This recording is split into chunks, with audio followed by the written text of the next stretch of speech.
Hi guys, என்ன பண்ணிகிட்ருக்கேன்னு பார்க்குறீங்களா? மாங்காய் ஊறுகாய் போடுறதுக்கு மாங்காய் க்ளீன் பண்ணிகிட்ருக்கோம். மாங்காவை நல்லா ஒருத்தர் மாங்காவை வெட்டிக்கணும். மாங்காவை கத்தியால் தான் வெட்டணும், வேறு எதால் வெட்டதுன்னு நினைக்கிறீங்களா?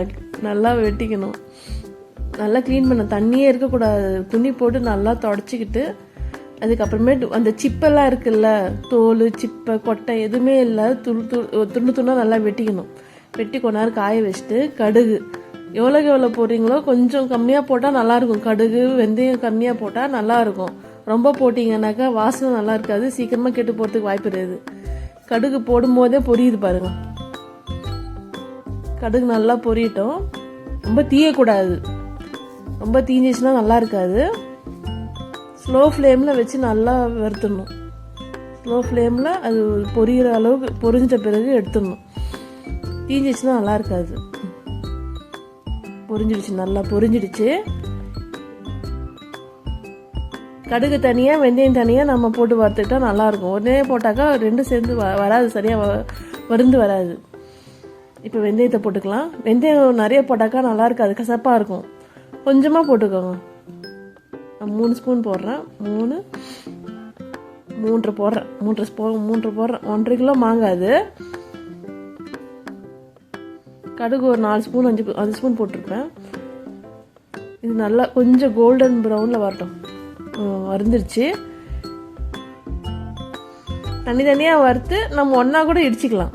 நான் கல்லுலாம் போட்டு இடிப்பேன், நான் உரலில் போட்டு தான் இடிப்பேன். நான் மிக்சியிலலாம் போட மாட்டேன், எனக்கு பிடிக்காது. மிக்சியில் போட்டு இடிக்கிறது பிடிக்காது. வெந்தயம் கூட நல்லா பொரியுது பாருங்க. பெருங்காயம் இங்கே கிடைக்கல, கெட்டி பெருங்காயம் கிடைக்கல, அதனால தூள் பெருங்காயம் தான் போட்டிருக்கேன். வெந்தயம் கடுகு வறுந்தாச்சு.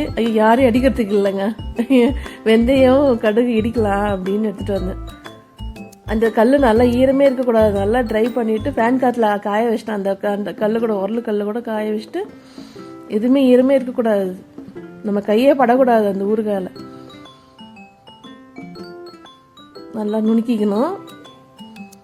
நல்லா நுணுக்கிட்ட பிறகு ரொம்ப நைஸாக அரைக்கக்கூடாது.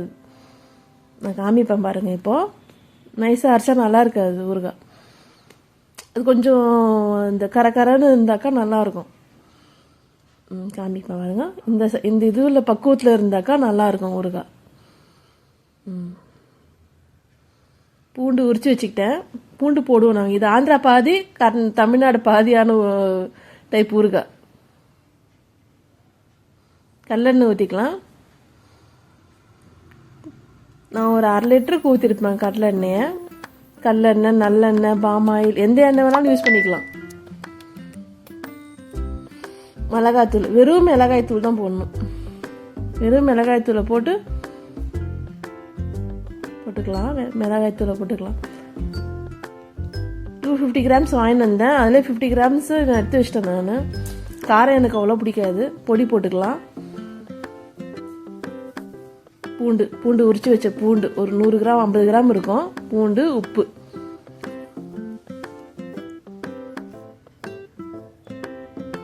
தான் முக்கியம் ஊறுகாயில். உப்பு கொஞ்சம் இடிச்சுக்கிட்டேன் நான். கொஞ்சம் இடித்து போடலாம், பாதி இடிக்கலாம், பாதி தூளும் போடலாம். கையில் தண்ணியே இருக்கக்கூடாது. பயந்து செய்யணும். எங்கே தண்ணி பட்டுற போதும்னு பயந்து செஞ்சிட்ருக்கேன் பாருங்கள். உப்பு இடித்தாச்சு. உப்பையும் அதில் கொட்டிக்கலாம். நான் கை போட மாட்டேன், ஏன்னா எனக்கு காரம் எனக்கு ஆகாது, அலர்ஜி எனக்கு. மிளகாய் தூள் எதுவுமே ஆகாது, அதனால் கரண்டி வச்சு கலந்துக்கலாம். உங்களுக்கு இஷ்டப்பட்டாக்கா நீங்கள் கையிலையும் வச்சு பண்ணிக்கலாம். பிளாஸ்டிக் பவுல் வேணாம், ஏன்னா சூடான எண்ணெய் ஊற்ற போகிறோம். கொஞ்சம் ஆறி இருக்கும், ஆனாலும் நம்ம கண்ணாடி பவுலில் மாற்றிட்டு அதில் நம்ம காய வச்ச கடலை எண்ணெயை 300 கிராம் இருக்கும். 300 கிராம் எண்ணெயை ஊற்றிட்டு கரண்டியில் வச்சு, உடன் கரண்டியில் கலந்துக்கலாம். உடன் கரண்டி இல்லை என்கிட்ட, அதனால் ஸ்டீல் கரண்டியில் கலந்துக்கிறேன்.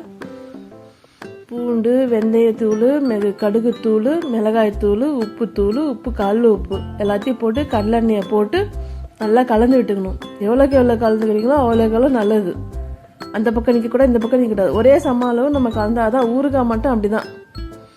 நான் பாருங்க சுற்றிட்டே இருக்கேன் பாருங்கள். அந்த பவுலை சுற்றி கலந்துட்டே இருக்கிறேன். இந்த மாதிரி நீங்கள் சுற்றினீங்கன்னாக்கா சுற்றி கலந்தீங்கன்னா நல்லாயிருக்கும். பெருங்காயம் இல்லை, பெருங்காயத்தூள் போட்டுக்கிறேன். அது பவுடர் அடிக்கிற மாதிரி புசுன்னு அடிச்சிட்டு இருக்குது. நல்லா இதுவாயிடுச்சு. பார்க்கறதுக்கு எண்ணெய் இல்லாத மாதிரி தெரியும். அடுத்த நாள் பார்த்தீங்கன்னா மிதக்கும் எண்ணெய். இந்த மாதிரி பக்குவத்தில் எண்ணெய் இல்லை எண்ணெய் நிறைய பேர் ஊற்றிட்டு போறீங்க, ஊற்றாதீங்க அந்த மாதிரி. இந்த பக்குவத்தில் வச்சுட்டு நைட்டு மூடி வச்சிடணும். ஒயிட் கிளாத் இருந்தாக்கா அதை நீங்கள் மூடி வச்சுட்டு அப்படியே விட்டுடலாம். என்கிட்ட ஒயிட் கிளாத்தும் இல்லை. சரி, கண்ணாடி பவுல் இருந்தது, கண்ணாடி கிளாஸ் பிளேட் இருந்தது, அதை வச்சு மூடி வச்சிட்டேன் நான். அப்படியே விட்டுடணும். ஓவர் நைட் விட்டுட்டு மறுநாள் பாருங்கள் எப்படி இருக்குன்னு. மறுநாள் காமிக்கிறேன் உங்களுக்கு நான். பிளேட்டை வச்சு நக்கி வேற பார்க்குறா பாப்பா. நல்லா ஆயிடுச்சு. ஓவர் நைட்டு ஆயிடுச்சு பாருங்க. எண்ணெயே இல்லாத மாதிரி இருந்தது. அப்புறமேட்டு பாருங்க எண்ணெய் எப்படி மிதக்குதுன்னு. இன்னும் போக போக எண்ணெய் அது மாங்காய் நல்லா ஊறி போய் எண்ணெய் மேலே வரும். பாட்டில் போட்டு வச்சாச்சு கைஸ். Thank you guys.